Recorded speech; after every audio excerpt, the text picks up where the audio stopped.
Football ang #1 sport sa buong mundo. Pero kung gaano ka-exciting at gaano ka-intense ang sport na to, hindi natin maramdaman sa international competition. Dahil hindi seryoso ang ating mga sports leaders sa pagbuo ng isang matinong Philippine football team.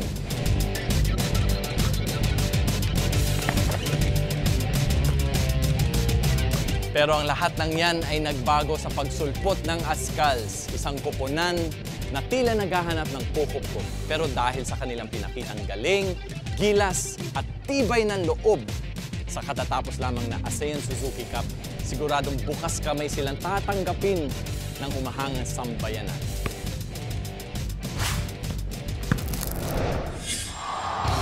These players are going absolutely crazy here.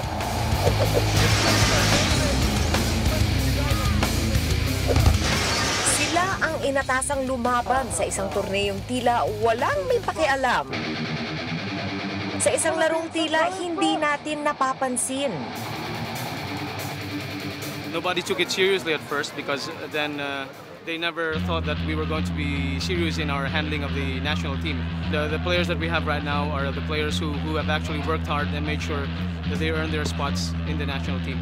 Azkals, kung sila'y tawagin, isang koponan ng mga underdog. It's funny that you call them Azkals, kind of street dogs. Always the underdog, never expected to do anything. Pero katulad ng mga asong kalye, may itinatago silang bangis. Kami yung underdog. Kumbaga kami yung pinaka lower rank sa FIFA or sa AFC. So inaasahan nila palagi na yung Pilipinas mahina sa football. So pinakita namin na iba na yung football sa Pilipinas. So ngayon ito na. So kaya ng Pilipinas na maglaro kahit saan. Sa ASEAN Football Federation Cup kamakailan, ibang gilas ang ipinakita ng Philippine football team, ang tradisyonal na talunan sa larong ito sa buong rehiyon. Yung motivation namin is kailangan naming manalo at kailangan namin ipakita sa mga Pilipino na kaya nating mag-qualify sa semis at sa finals. At sa kauna-unahang pagkakataon sa torneo, nakagraduate ang Pilipinas sa group stage at ang kanilang nilaglag patungo sa semifinals ang dating kampyon na Vietnam.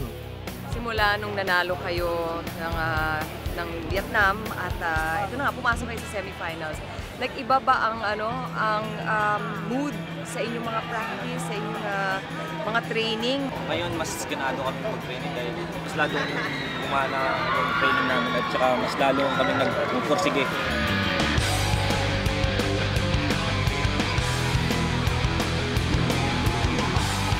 Paano ba yung body language? Paano mo alam na papasahan ka galing sa gitna, halimbawa, na hindi naman kayo nakikita, laki ng field.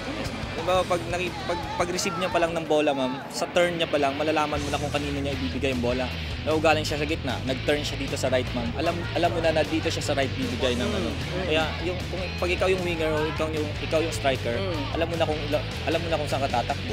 Saan ba ang pinakasumasakit na parte ng katawan ng isang football player? Minsan pag pag tight na talaga yung muscle ng player, pag sumula dito hanggang dito, sumasakit, nagta-tight, tapos yung dito sa gilid, sumasakit yan. Paano nyo ginagawa na parehong kondisyon yung kicking leg mo tsaka yung supporting leg mo? Paano sa weights training? Halimbawa, right-footed ka.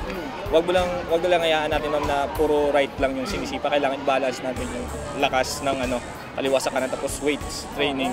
Kailangan mga leg press. Kailangan pag striker ka o flexible ka ng player, kailangan silang right, hindi lang left. Kailangan magkapareho. Kung power mo yung right, kailangan mas malakas din yung kaliwa mo para kahit saan ka magposisyon, may lakas ka pa rin. Azkals man kung sila'y tawagin, halatang iba ang lahi ng ilan sa mga players natin. Ito mga sa akin, Ian, paano ba nangyayari ito? Kalahati sa inyo English speaking, kalahati sa inyo mas gusto mag-Tagalog, yung coach puro English. Di ba kayo nahihirapan mag-usap-usap sa team? Kasi ma'am, yun yung sinasabi naman, ma'am, yung sa football walang language na ginagamit kasi parang pag nasa pitch ka na, ma'am, cones lang yung nilalagay ng coach. Alam mo na kung ano gagawin mo. Hindi mo na kailangan mag-Tagalog, hindi mo na kailangan mag-English. Tsaka pag nasa pitch na, ma'am, halimbawa ganyan, ma'am, naka-set up na lahat ng cones. Pag player ka na football, ma'am, alam mo na lahat yung gagawin mo. Yung gagawin na lang ng coach is ituturo niya yung tama o mali.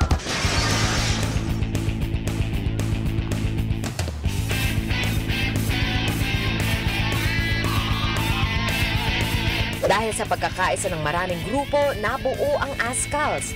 At dahil sa kanilang teamwork, ano man ang mangyari sa kanilang mga susunod na laban, tiyak na ang panalo ng Philippine football. We want to win, we want to be champions, and the expectation with the team and the belief within the team is very strong.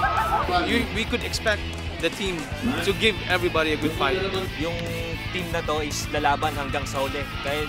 Kumbaga, kahit patayan, lalaban kami. Puntahan nyo lang kami sa hanggang sa huli. Expect the unexpected na lang kung anong mangyayari.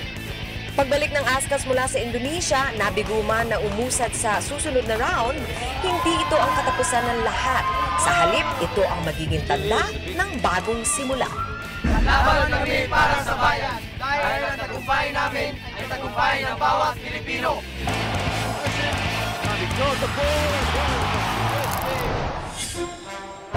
Susunod sa kastil!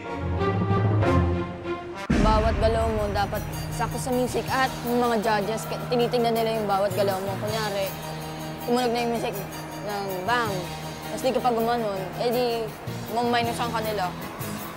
Lalo na pag nasa stage ka, pag konting mali lang, maminusan ka nila.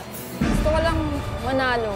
Kasi manalo, para maging sikat yung ice skating rink, para sikat yung ice skate na to, at sikat ang Pilipinas.